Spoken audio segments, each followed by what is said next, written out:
त्रेता युग में जंगली जाति भील और इन भीलों के घर में छोटी सी कन्या पैदा हुई। इसका नाम रखा शबरी। नाम रखा गया उसका शबरी। वो ये शबरी जो थी भगवान की परम प्रेमी भक्त थी और इसकी कुछ किस्मत ऐसी पैदा हो गई भीलों के घरों में, जहां पर नित्य प्रति जानवरों को मार मार के खाया जाता था। उनका कार्य यही था भीलों का, पंछियों को मारना, हिरणों को मारना, जंगली जानवरों का शिकार करना। और ये जो शबरी छोटी सी थी तभी से यही सब देखती आ रही थी। जैसे ही शबरी को दिखता पंछियों के, पशुओं के लहूलुहान शरीर, तो हृदय कांप उठता था उसका। ऐसे दृश्य को देख के भागी भागी जाती, एक कोने में छिपकर रोती और भगवान से यही प्रार्थना करती, भगवान कुछ ऐसी कृपा कर दो मेरी नजरों के सामने ऐसे दृश्य ना आए, या तो इन लोगों के मन में रहम भाव भर दो, कुछ दया का भाव भर दो, और या फिर मुझे यहां से दूर ले चलो। हर समय भगवान से यही प्रार्थना करती, भगवान कब करोगे कृपा, कब करोगे कृपा, कब ऐसे माहौल से मुझे दूर करोगे। ऐसी प्रार्थना करती करती बड़ी हो गई, जवान हो गई। अब जवान हुई, घर वालों ने रिश्ता पक्का कर दिया, रिश्ता तय हो गया।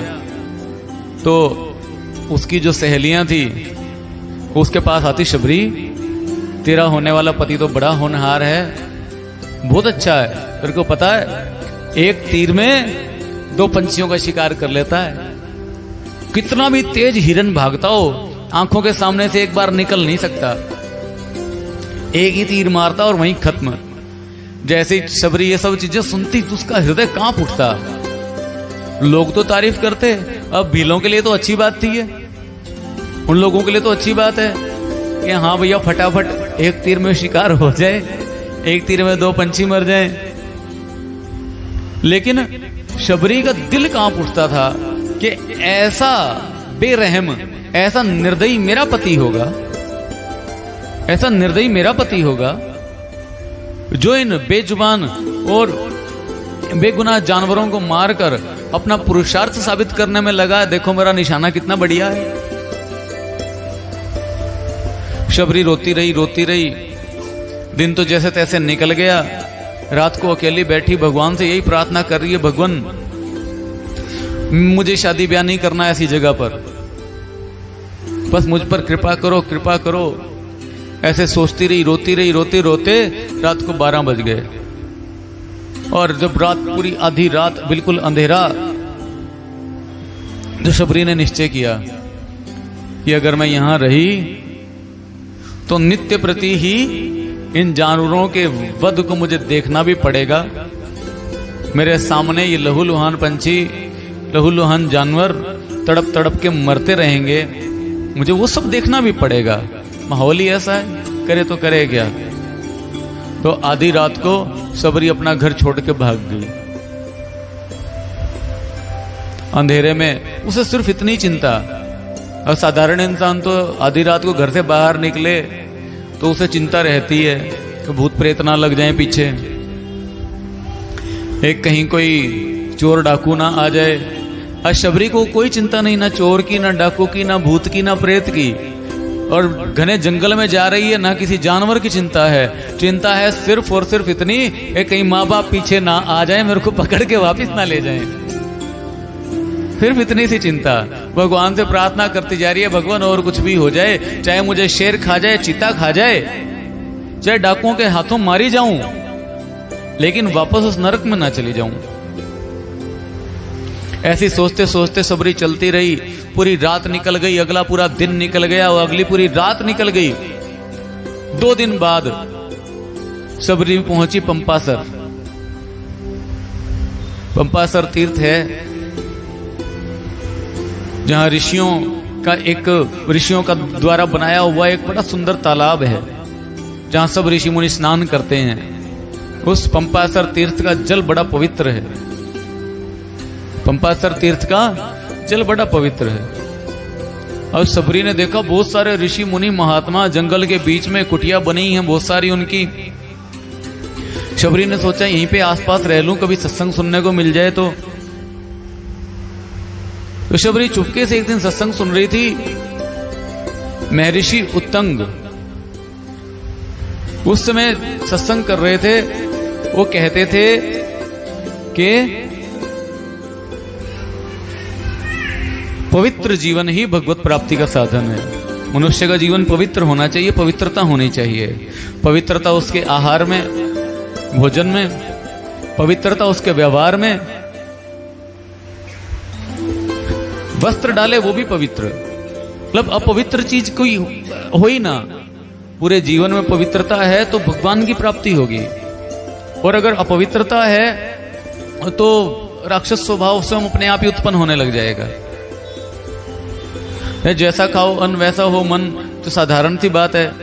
पवित्र अन्न खाएंगे, जो मनुष्य अपनी मेहनत की कमाई से कमाए हुए अन्न को खाएगा और अपने बालकों को खिलाएगा, उसका मन शुद्ध रहेगा, शांत रहेगा, और उसके बालकों का मन भी सही रहेगा।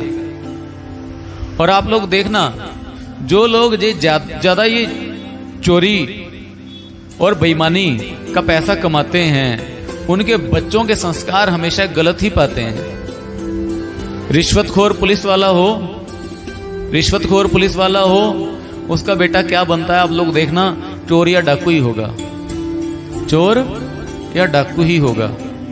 ऐसे ही कोई बेईमान इंसान होगा जो बेईमानी के धन को अर्जित करके अपने बालकों को खिलाएगा, उससे उसकी बुद्धि नष्ट हो जाएगी, भ्रष्ट हो जाएगी। इसलिए पवित्र आहार व्यवहार बहुत आवश्यक है, भगवान को पाना है तो। पवित्र आहार है, पवित्र व्यवहार है तो मनुष्य की बुद्धि निर्मल रहेगी। बुद्धि निर्मल रहेगी तो भगवान का नाम जपेगा, भगवान की तरफ बढ़ेगा, अन्यथा बढ़ नहीं सकता। और यही वचन सुन रही थी जब शबरी महर्षि के, तो उस समय वो सोचने लगी कि ये क्या हो गया मेरी जिंदगी में। मैं तो सारी जिंदगी अपवित्र लोगों के बीच में रही, अपवित्र भोजन, जैसा तैसा मन मार के कभी ना कभी उसे कुछ ना कुछ मांस ग्रहण करना ही पड़ जाता था। उन्हीं बर्तनों में भोजन बनता था, उन्हीं बर्तनों में मांस भी बन जाता था। शबरी चाहे कितना भी, अब साधारण सी बात है, जो इंसान शराब के कारखाने के पास रहता है, वो शराब पिए ना पिए बदबू तो उसे आएगी ही आएगी, है ना। जो कसाई खाने के पास रहेगा, वो मांस खाए ना खाए, उसे वो दुर्गंध तो आनी ही आनी है। अब शबरी सोचती मेरा जीवन अपवित्र रहा है, और अब मैं इन संतों की सेवा से अपने जीवन को पवित्र कर लूंगी। अब शबरी क्या करती, चुपके चुपके से पेड़ की ओट में ऋषियों का सत्संग सुन लेती, ऋषियों का सत्संग सुन लेती। और ये सोचा उसने कि अगर ऋषियों के पास रहने की कोशिश की तो कहीं मेरे रहने से इनके तप में, इनकी तपस्या में विघ्न बाधा ना आए। रहती दूर ही थी, रहती दूर थी, लेकिन सत्संग कभी कभी सुन लेती चोरी छुपे, पेड़ की ओट में छिपकर। और ये जो ऋषि थे हर रोज सुबह सुबह अपने आश्रमों से निकल के पंपासर की तरफ जाते थे। ये सारे के सारे ऋषि पंपासर की तरफ जाते, वहां पर जाके स्नान करके वापिस आते।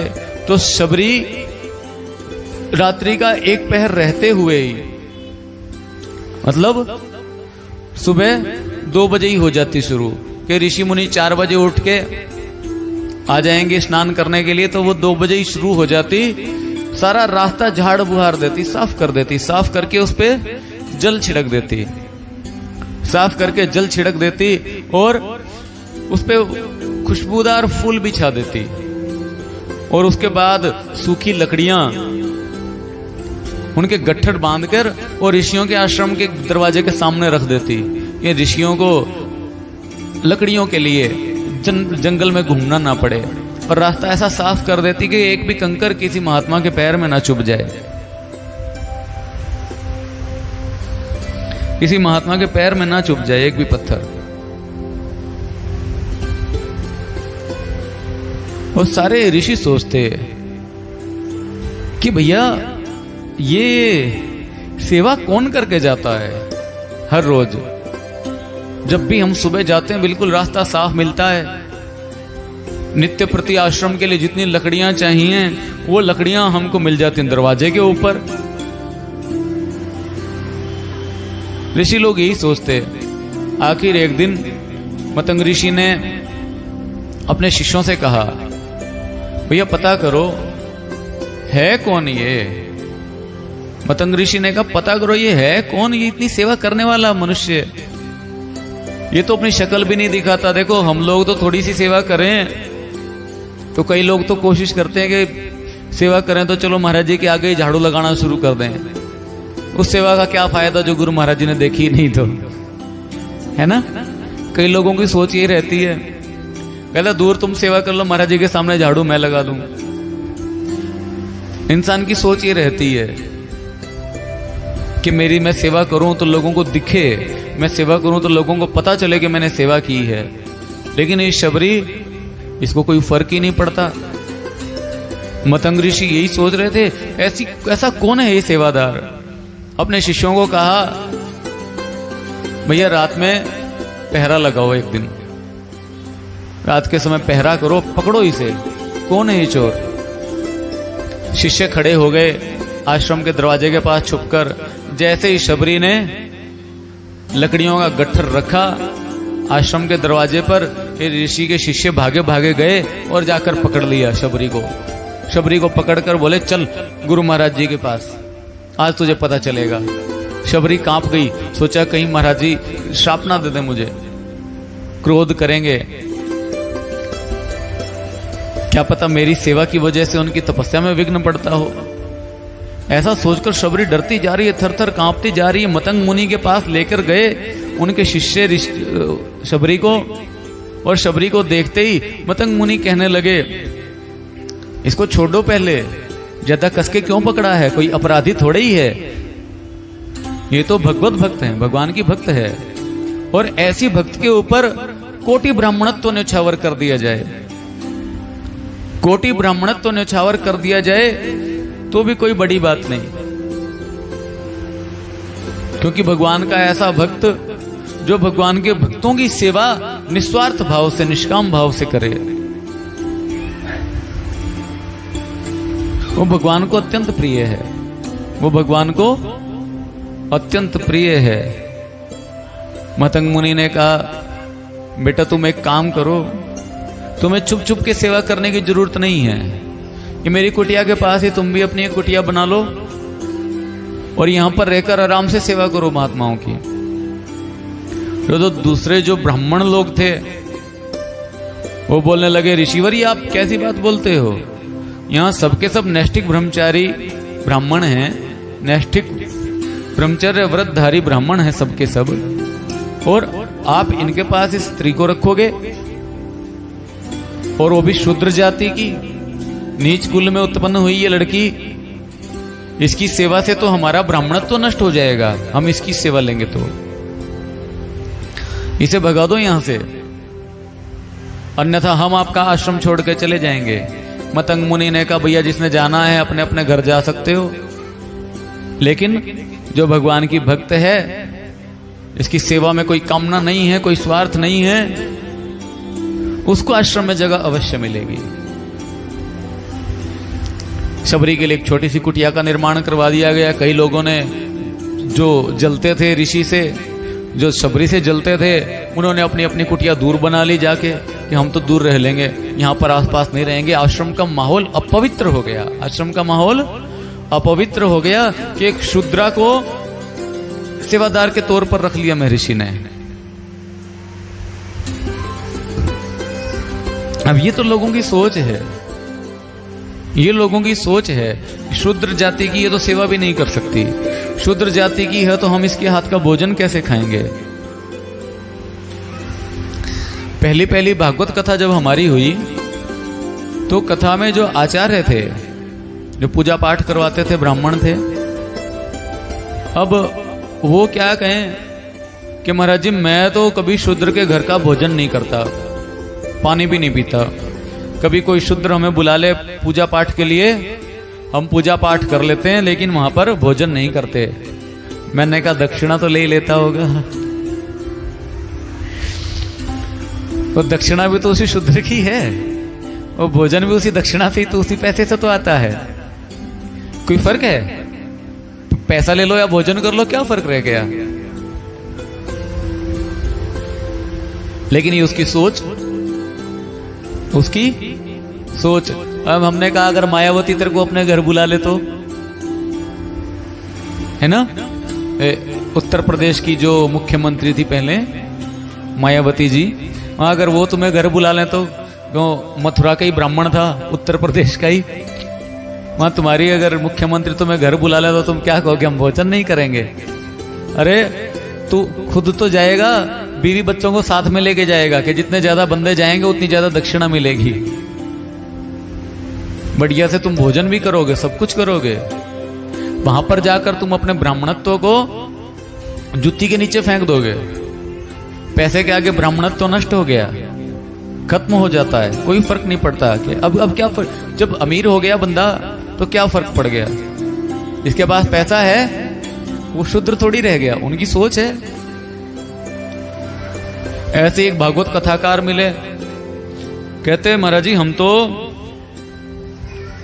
अपनी टीम में, कथा की टीम में 15-20 जो बंदे होते हैं, गाने बजाने वाले, भोजन बनाने वाले और सेवा करने वाले, कहते हम किसी शूद्र को साथ में नहीं रखते। मैंने कहा क्यों? बोला नहीं, हमारा तो व्रत भंग हो जाएगा। मैंने कहा भैया बहुत अच्छी बात है तुम्हारी, वहां तुम जो कथा करते हो, व्यास गद्दी में बैठ कर यही शिक्षा दोगे तुम, तो समाज में शिक्षा जाएगी क्या? समाज में कौन सी शिक्षा का प्रसार होगा? अभी इन्हीं नाममात्र के ब्राह्मणों ने अपने आप को श्रेष्ठ सिद्ध करने के लिए भगवान के बनाए कुछ लोगों को गांव से बाहर बैठा दिया कि तुम शूद्र हो, तुम गांव के भीतर नहीं रह सकते, गांव से बाहर रहो। आज वही ब्राह्मण, आज वही जो स्वर्ण लोग हैं जो अपने आप को ऊंचे कुल का मानते हैं, वो रोते हैं। क्यों रोते हैं? भैया जिनको तुमने बाहर निकाल दिया, दूसरे धर्म के लोगों ने उन्हें अपना लिया। मुसलमानों ने कहा भैया तुमको हिंदू धर्म में जगह नहीं मिल रही बराबरी की, तुम मुसलमान बन जाओ, पैसे भी मिलेंगे, इज्जत भी मिलेगी।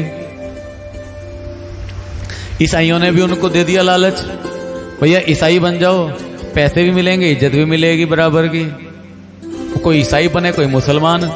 और फिर यही जो उच्च वर्ण के लोग थे ये रोए, ये लगे रोने छाती पीट पीट कर कि हाय रे हिंदू मुसलमान बन गए, हाय रे हिंदू ईसाई बन गए। भैया ये जो भेदभाव भी तो तुमने ही पैदा किया ना, मजबूर तो तुमने ही किया उन्हें। तुम ना मजबूर करो, आज भी सुधर जाओ, आज भी सुधर जाओ। अब मुझे मेरे घर में इज्जत नहीं मिलेगी तो मैं क्या करूंगा? घर छोड़ के भागूंगा? नहीं, मुझे मेरे घर में इज्जत मिलेगी तो मैं घर छोड़ के क्यों जाऊंगा? ये तो साधारण सी बात है। इस इंसान को अपने धर्म में इज्जत मिलेगी तो धर्म का त्याग क्यों करेगा? उस पंथ को छोड़ेगा क्यों? लेकिन जिन्होंने मजबूर किया गलती उन्हीं की, जिन्होंने मजबूर किया गलती उन्हीं की। अब ये सारे के सारे जितने कहते थे कि हम ब्राह्मण हैं, हम ब्राह्मण हैं, मतंग ऋषि को, शबरी को छोड़ के चल दिए, हम तो दूर रह लेंगे। लेकिन शबरी नित्य प्रति अपनी सेवा में लगी हुई है, शबरी नित्य प्रति अपनी सेवा में लगी हैं। गुरुदेव से दीक्षा भी ले ली, नाम भी जपती हैं, सेवा भी करती हैं, सत्संग भी सुनती हैं। और गुरुदेव के प्रति अगाध श्रद्धा, अपार प्रेम शबरी के हृदय में, कि जिस समय मतंग ऋषि शरीर त्याग कर भगवत धाम को जाने लगे तो ऋषि बैठकर रोने लगी, शबरी बैठकर रोने लगी, गुरुदेव आप इस धाम को छोड़कर मत जाओ, आप शरीर का त्याग अभी मत करो, आप चले जाओगे तो मैं क्या करूंगी? आपकी कृपा से ही तो मुझे महात्माओं की सेवा का अवसर मिला, आपकी कृपा से मुझे भगवान की भक्ति का अवसर मिला, और आप चले गए तो मैं किसके सहारे रहूंगी? गुरुदेव मैं बता देती हूं कि अगर आपने शरीर छोड़ा तो मैं भी इस शरीर को त्याग कर दूंगी। गुरुदेव ने कहा शबरी तुझे जाने की जल्दी नहीं करनी चाहिए, मेरा तो समय आ गया, इस शरीर का समय पूरा हो गया, मुझे जाना है। लेकिन तेरी सेवा भक्ति से प्रसन्न है भगवान। और वही भगवान श्री राम तुझे दर्शन देने के लिए इसी वन में आएंगे, तेरे आश्रम में स्वयं उनके दर्शन करेगी, तेरा जीवन कृतार्थ हो जाएगा, सफल हो जाएगा। उसके बाद सोचना शरीर छोड़ने की, उससे पहले मन नहीं। अब प्रेम से मुझे अलविदा बोलो। शबरी को जैसे पता चला कि भगवान के दर्शन होंगे तो खुश हुई, लेकिन सतगुरु के वियोग से दुखी थी। तो जैसी सतगुरु की आज्ञा मिली, खुशी से सतगुरु को अलविदा किया। गुरुदेव से कहा, गुरुदेव जैसी आपकी आज्ञा मैं शरीर धारण करूंगी, भगवान का दर्शन करूंगी, उसके बाद इस शरीर को त्यागूंगी। मतंग ऋषि शरीर छोड़ गए और शबरी अब हर रोज कई किलोमीटर दूर तक भगवान को देख के आती है कि भगवान आज आएंगे, भगवान आज आएंगे, भगवान आज आएंगे। हर रोज उस शबरी के आश्रम की तरफ आने वाले हर रास्ते पे अच्छे से झाड़ू लगाती है शबरी कि भगवान पता नहीं किस रास्ते से आ जाएं, भगवान पता नहीं किस रास्ते से आ जाएं, कि भगवान के पांव में कोई कंकर पत्थर ना चुभ जाए, कोई कांटा ना लग जाए। नित्य प्रति भगवान के लिए फल तोड़ तोड़ कर रखती है कि भगवान अगर आए, उस समय अगर मैं भागी भागी गई फल तोड़ने के लिए, उस समय गई फल तोड़ने के लिए, तो कुछ समय के लिए भगवान को भूखा न रहना पड़ जाए। हर रोज फल तोड़ कर रखती है, भगवान नहीं आते, प्रसाद समझ के उन्हें पा लेती है, कुछ बांट देती है। अगले दिन फिर तोड़ के लाती है, फिर रास्ता साफ करती है। रोज का शबरी का काम है। और भगवान की याद में इतनी भगवन्मय हो गई, इतनी भगवन्मय हो गई कि संसार की सुध भूल गई और कुछ उसे याद ही नहीं रहता। वैसे तो शबरी हर रोज ऋषियों के उठने से पहले ही पंपासर की तरफ जाने वाला रास्ता साफ कर देती थी, लेकिन एक दिन थोड़ी देर हो गई, भगवान के ध्यान में बैठी, रात्रि में बैठे बैठे ऐसा ध्यान मग्न हो गई कि स्वयं की सुधि भूल गई। तो जो झाड़ू की सेवा थी उसमें थोड़ा विलंब हो गया, थोड़ी देरी हुई, ऋषि मुनि आने जाने लगे। तो एक ऋषि स्नान करके आ रहे थे और शबरी भगवान का नाम गाती गाती झाड़ू मार रही है रास्ते पे। शबरी का ध्यान नहीं था और वो ब्राह्मण थोड़े से छू गए, ब्राह्मण देवता थोड़े से छू गए शबरी से और एकदम से शबरी पर बिगड़ पड़े। नीच कहीं की, तुझे शर्म नहीं आती? ऋषियों के रास्ते में खड़ी हो जाती है, तू ब्राह्मणों के रास्ते में खड़ी है। तेरे शरीर को मेरा शरीर छू गया, मैं अपवित्र हो गया, मुझे दोबारा स्नान करना पड़ेगा। ऐसी शबरी जैसी भक्त हो, उसके चरणों की धूल मस्तक पर जो लगा ले, मनुष्य पवित्र हो जाए। भगवान कहते हैं जो मेरे परम भक्त हैं, जो मुझसे मेरे अलावा और कुछ भी नहीं चाहते, जिनका प्रेम निष्काम है, निस्वार्थ है, उनके चरणों की धूल मैं स्वयं मस्तक पर लगाता हूं, उनके चरणों की धूल मैं स्वयं मस्तक पर धारण करता हूं, ये भगवान कहते हैं। और वो ब्राह्मण देवता बिगड़ पड़े कि अभी अभी स्नान करके आया था, तूने मुझे अपवित्र कर दिया, तुझे स्पर्श हो गया। मैं भागे भागे गए दोबारा स्नान करने के लिए, जैसे सरोवर में पैर रखा, कीड़े पड़ गए पानी में, पानी में कीड़े पड़ गए और पानी हो गया बिल्कुल लाल, जैसे कि खून हो। अब सरोवर को देख जो भी आता है देखता है, कहता है पहले तो यहां पानी था, अब तो यहां पर खून भरा पड़ा और खून में कीड़े पड़े हुए हैं। अब ये ऋषि मुनि जितने ब्राह्मण लोग थे, सबके सब बड़े दुखी हो गए कि भैया अब नहाए कैसे, तो दिक्कत हो गई। अब कभी इधर से पानी लाएं, कभी उधर से लाएं, पानी की दिक्कत आ गई, नहाने के लिए दूर जाना पड़े उन्हें। आखिर ब्राह्मणों को इन ब्राह्मणों को एक बार पता चला कि भगवान श्री राम इस वन में पधारे हैं। सोचने लगे कि भगवान को खोज लेते हैं, हम लोग भगवान को ढूंढते हैं और भगवान को ही बोलेंगे, भगवान ये सरोवर का जल पवित्र हो जाए, कुछ कृपा कर दो। ये ब्राह्मण लोग भगवान को खोज रहे हैं और भगवान शबरी को खोजते खोजते शबरी के आश्रम में पहुंच गए। रास्ता पूछते जा रहे हैं, शबरी का आश्रम कहां पर है? रास्ते में कोई मिलता है, कहता है शबरी, कोई बंदा कहता है, कोई ब्राह्मण है, कोई ऋषि मुनि कहते भगवान हमारे आश्रम में आओ। भगवान कहते नहीं, पहले शबरी के आश्रम में जाना है। शबरी का आश्रम बताओ कहां पर है। शबरी को पता चला भगवान राम आ रहे हैं। शबरी को उसी समय याद आया कि मैं तो शूद्र जाति की हूं, मेरा कुल अपवित्र है। भगवान के दर्शन का सौभाग्य मेरा है, गुरुदेव ने बोला है, लेकिन क्या मैं इस लायक हूं? शबरी छुप गई, सोचा छुप के देख लूंगी भगवान को, भगवान की नजरों के सामने ना आऊं। छुप के देख रही थी। भगवान राम पहुंचे शबरी के आश्रम में, देखा शबरी नहीं है। राम जी ने आवाज लगाई, शबरी तुम आओ, हम तुम्हारे दर्शन करने आए हैं। भगवान राम दर्शन देने नहीं यहां पर, ऐसा नहीं कह रहे कि मैं दर्शन देने आया हूं। क्या कह रहे हैं? शबरी तुम आओ, हम तुम्हारे दर्शन करने के लिए आए हैं। भगवान अपने भक्तों को बड़प्पन देते हैं। भगवान अपने भक्तों को बड़प्पन देते हैं, लेकिन कौन से भक्त को? निस्वार्थ हो, जो निष्काम हो। शबरी ने जैसे ही भगवान की पुकार सुनी, दौड़ी दौड़ी आई भगवान के सामने और दूर से ही भगवान को दंडवत प्रणाम की मुद्रा में लेट गई। भगवान ने देखा कि शबरी साष्टांग धरती पर लेटी हुई है।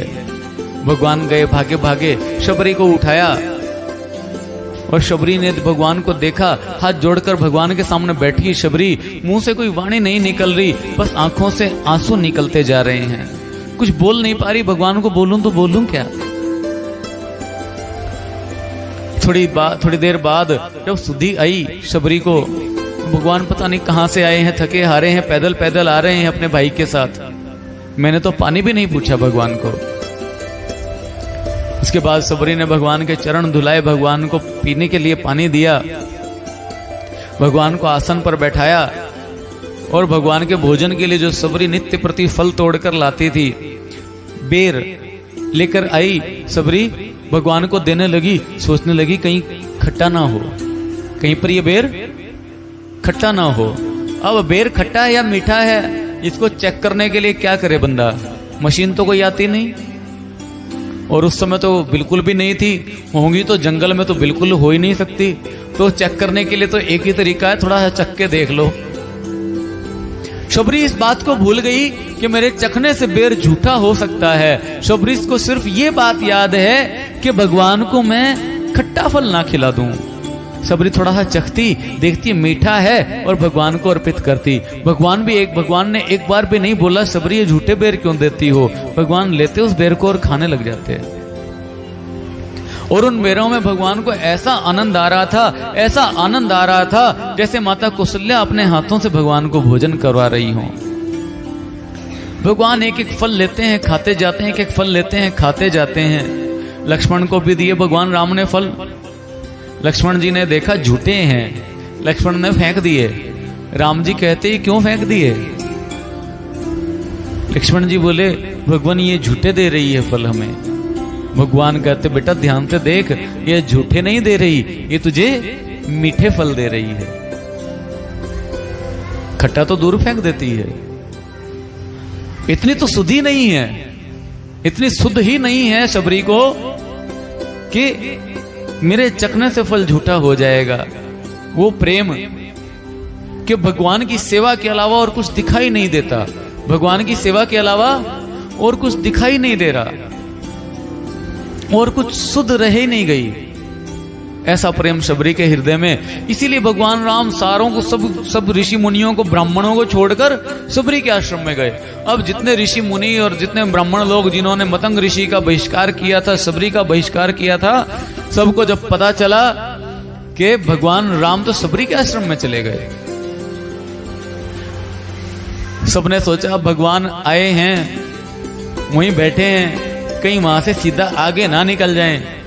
चलो छोड़ो अपने ब्राह्मणत्व के अभिमान को, जाकर भगवान राम के दर्शन तो कर लें, दर्शन भी कर लें और अपना काम भी बनवा लेंगे।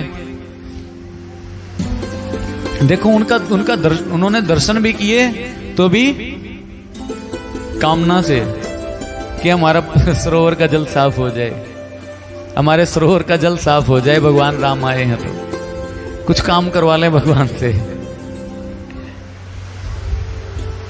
तभी भगवान गए नहीं उनके पास, सीधा सबरी के पास गए हैं, जिसे भगवान की सेवा के आगे कुछ सूझता ही नहीं है।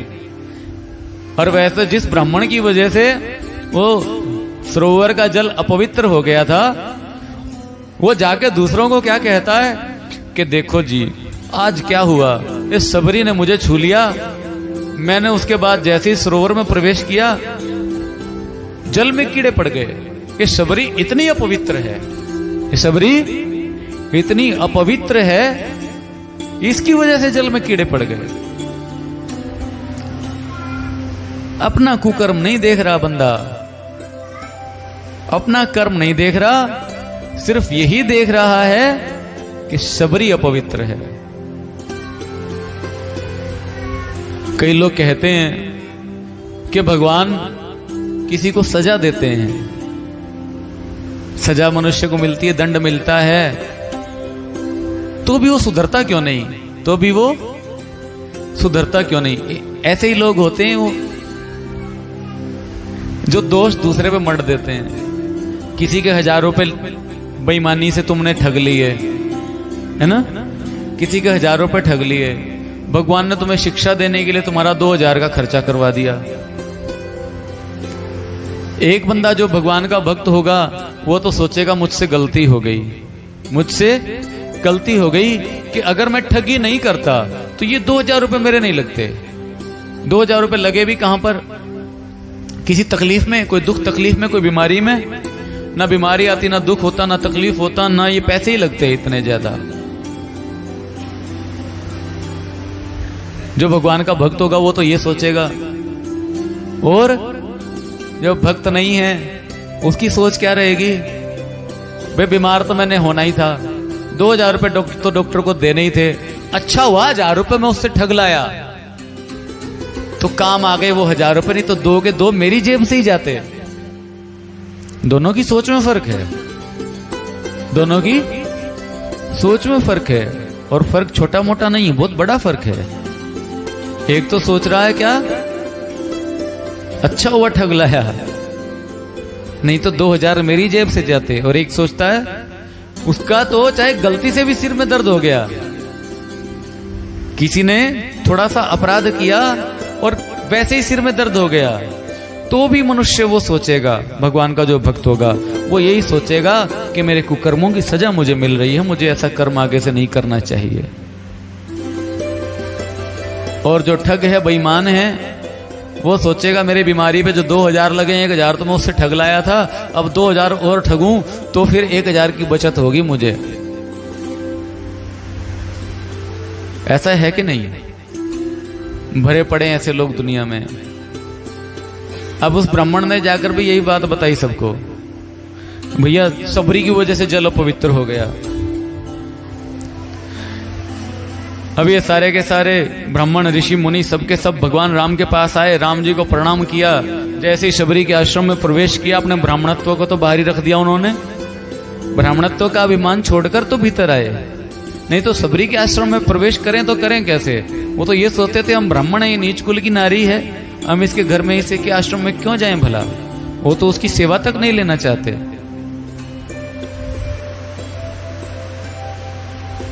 अब लेकिन जाना पड़ा क्योंकि भगवान वहां बैठे हैं। जिसको भगवान अपना लेते हैं, जिसको भगवान अपना लेते हैं, सारी दुनिया उससे अपना लेती है अपने आप। ध्रुव जी को उनकी सौतेली माता ने धक्के देकर निकाल दिया, सौतेली मां ने धक्के देकर निकाल दिया। उनके सगे पिता ने भी उनका कोई खास सम्मान नहीं किया। लेकिन जब ध्रुव जी भगवान को पा गए, भगवान का साक्षात्कार करके वापस लौटे, तो ध्रुव जी की वही सौतेली मां जिसने ध्रुव को पिता की गोदी में से उठाकर फेंक दिया था, वही ध्रुव को गले लगाकर रोने लगी कि बेटा मुझसे गलती हो गई। इसको भगवान ने अपना लिया, उसको सारा संसार अपना लेता है, उसका कोई पराया नहीं रह जाता, और वो किसी के लिए पराया नहीं रह जाता। क्योंकि जो सब सारे संसार में परमात्मा का दर्शन करता, परमात्मा का साक्षात्कार करता है, उसके लिए तो सबके सब परमात्मा के अंश हैं। जहां सबके लिए अपनापन है तो सब में हमारे लिए भी अपनापन होना स्वाभाविक है। कहते दिल से दिल को राहत मिलती है ना? दिल से दिल को राहत मिलती है। आप लोग जैसे घर से बाहर गए काम पे, महीना 2 महीने के लिए आप लोग काम पे चले जाते हो, तो पीछे घर में कोई तकलीफ हो तो मन अपने आप मचल पड़ता है। एक घर में पता करूं, फोन करूं एक बार, कोई दिक्कत तो नहीं है। जहां पर हमारा लगाव है वहां उनकी दुख तकलीफ हम दूर बैठ के भी समझ सकते हैं। बच्चा चाहे कितना भी दूर हो, अगर उसको दुख आ रहा है तो मां की व्याकुलता अपने आप बढ़ जाएगी और वो समझेगी, सोचेगी कि कहीं मेरा बालक तो दुखी नहीं है। फिर जब पता करेगी तो अधिकतर मामले में पता चल ही जाता है कि हाँ, उसके दुख से तुम व्याकुल थे। ऐसे जिसको भगवान अपना लेते हैं, सारी दुनिया का वो अपना बन जाता है। जब भगवान राम शबरी का हालचाल पूछ लिया, शबरी को नवधा भक्ति का उपदेश भगवान श्री राम ने दिया और ये सब के सब ब्राह्मण लोग, ऋषि मुनि सब के सब सुन रहे थे। उसके बाद उसकी सबने कहा, भगवान इस सरोवर का जल पता नहीं कैसे मैला हो गया, कीड़े पता नहीं कैसे पड़ गए उसमें, आप कृपा करो कि वो साफ हो जाए। भगवान ने कहा, देखो तुमने शबरी जैसी भगवत भक्त का अपमान किया, शबरी का तुमने अपमान किया। तुम्हारे मन में अभिमान था ब्राह्मण होने का, तुम्हारे मन में अभिमान था ब्राह्मण होने का, और उस अभिमान के चलते तुमने मेरी परम भक्त का अपमान किया। उस अभिमान के चलते मेरी परम भक्त का अपमान किया। उसकी वजह से, तुम्हारे अपराध की वजह से सरोवर में कीड़े पड़ गए, तुम्हारे अपराध की वजह से सरोवर में कीड़े पड़ गए। अब अगर उसके जल को तुम साफ करना चाहते हो तो मेरे पास उसका कोई उपाय नहीं है। उसका उपाय अगर कोई कर सकता तो सिर्फ और सिर्फ शबरी। अगर तुम चाहते हो सरोवर का जल साफ हो जाए तो पहले सब के सब शबरी के चरण स्पर्श करके माफी मांगो। सब के सब शबरी के चरण स्पर्श करके माफी मांगो। जैसे ही तुम लोग शबरी के चरणों को स्पर्श करोगे तो तुम पवित्र हो जाओगे। तुम लोग शबरी के चरणों को स्पर्श करोगे तो तुम पवित्र हो जाओगे, तुम्हारे भीतर का अभिमान गल जाएगा। और उसके बाद शबरी जाके उन्हीं चरणों से उस सरोवर के जल को स्पर्श जब करेगी तो सरोवर का जल बिल्कुल निर्मल, शांत, साफ हो जाएगा। ऐसा ही हुआ। अब किसी ने भक्ति से, किसी ने श्रद्धा से, किसी ने भगवान का कहना मानकर, किसी ने अनमने मन से, कैसे भी किया, लेकिन शबरी के चरणों में प्रणाम किया। शबरी को लेके गए सरोवर में। जैसे ही शबरी ने पैर रखा जल बिल्कुल साफ हो गया, ना कोई कीड़ा ना कोई रक्त, बिल्कुल निर्मल। इतना साफ तो पहले भी कभी नहीं था। नीचे की मिट्टी साफ दिख रही थी सरोवर की, इतना साफ जल हो गया। अब सारे ऋषि मुनि और जितने ब्राह्मण लोग थे सबके सब सोचने लगे हमने कितना बड़ा अपराध कर दिया। अपनी जाति का, कुल का, ऊंचे कुल में पैदा हुए, ऊंची जाति में पैदा हुए, इसका अभिमान करना कि हाँ मैं तो ऊंचे कुल से हूं, मैं तो ऊंची जाति से हूं। ये अभिमान, इतना सा अभिमान काफी है मनुष्य को नरक में ले जाने के लिए। इतना सा अभिमान काफी है मनुष्य को नरक में ले जाने के लिए। क्योंकि इसी अभिमान के कारण मनुष्य क्या पता किसका अपराध कर दे। घमंड, अहंकार लेश मात्र भी मनुष्य का नहीं होना चाहिए। थोड़ा सा भी अहंकार है, अभिमान है, चाहे कुल का, चाहे जाति का, चाहे धन का, चाहे बल का, चाहे रूप का, सौंदर्य का, कैसा भी अभिमान है मनुष्य को, तो क्या पता भगवान के किस भक्त का कब अपमान कर दे और उस अपमान के बदले भगवान के चरणों से डिग जाए, भगवान के चरणों से हट जाए और नरक की यात्रा में पड़ जाए। इसलिए अभिमान को तो दूर से ही त्याग दो कि नहीं भैया तेरी जरूरत नहीं तो दूर रहे। हमें तो चाहिए सिर्फ और सिर्फ भगवान के चरणों में, भगवान के भक्तों में प्रेम हो हमारा, बस, और कुछ भी नहीं। भगवान श्री राम ने सबरी को नवधा भक्ति का उपदेश दिया। उसके बाद सबरी से विदा लेकर भगवान राम आगे चले गए। अब सबरी ने सोचा, भगवान का दर्शन भी कर लिया, गुरुदेव भी शरीर छोड़कर चले गए, अब मैं इस शरीर को धारण करके क्या करूंगी? जो करना था वो कर लिया इस शरीर से, जो पाना था वो पा लिया। आज सबरी ने योग अग्नि में अपने शरीर को भस्म कर दिया और बाकी जितने भी ऋषि मुनि संत जितने थे वहां पर, सब ने सबरी के नाम का जयकारा लगाया। तो भगवान का भक्त हो सबरी के जैसा, निष्काम, कोई कामना ना हो। जैसी सबरी की सेवा थी वैसी सेवा फल देने वाली है, वही सेवा फल देने वाली है, कोई कामना ही नहीं, सिर्फ और सिर्फ भगवान की सेवा करनी है, बात खत्म। उनकी सेवा के अलावा और कुछ सूझता ही ना हो। इतना भी भान नहीं रहा। अब कोई कोई कहे भाई ये काम तो हम भी कर सकते हैं, फल चख चख के तो हम भी खिला दें, फल चख चख के तो हम भी खिला दें, कोई बड़ी बात थोड़ी ही है, कोई बड़ी बात नहीं है ना। लेकिन तुम्हें पता होगा कि मेरे चखने से फल झूठे हो रहे हैं, तुम्हें बोध होगा। कि सबरी को तो पता ही नहीं था, सबरी को तो सिर्फ इतना जांचना था कि गलती से ये फल खट्टा भगवान को मैं अर्पित ना कर दूं। तो ऐसी सेवा भगवान कहते हैं कि मैंने इस धरती पर अनेकों बार अवतार लिया, अनेकों बार अवतार लिया, अनेकों बार अवतार लेके मेरे अनेकों अवतारों में मेरे अनेकों भक्तों ने मुझे अनेकों व्यंजन परोसे, लेकिन इस शबरी के बेर और विदुरानी के जो केले के छिलके में जो मुझे स्वाद आया ना, ऐसा स्वाद मुझे कहीं नहीं मिला। विदुरानी ने क्या खिलाया था भगवान को, वो भी भूल गई थी, वो भी भूल गई थी। केला छीलती, वो केले की गिरी तो फेंक देती, छिलका भगवान के मुंह में, भगवान छिलका खाते जाते। विदुरानी को ध्यान ही नहीं है कि खाने की चीज क्या है, फेंकने की चीज क्या है। भगवान ने एक बार भी नहीं कहा कि तुम क्या खिला रही हो, क्यों? प्रेम था। प्रेम ना होता तो भगवान बोल देते ये केला दे दे। बिना प्रेम ही नहीं है तो फिर केला तो खा ले कम से कम, छिलके क्यों खाएं? विदुर जी आए भागे भागे, विदुर जी ने देखा, अपनी पत्नी को डांटा, तो ये कर क्या रही है? केला फेंकती जा रही है और छिलका भगवान को खिला रही है। भगवान ने विदुर जी को कहा, विदुर जी बड़ा स्वाद आ रहा था उस भोजन में, जो मेरा भक्त मुझे भाव से भरकर खिला रहा था।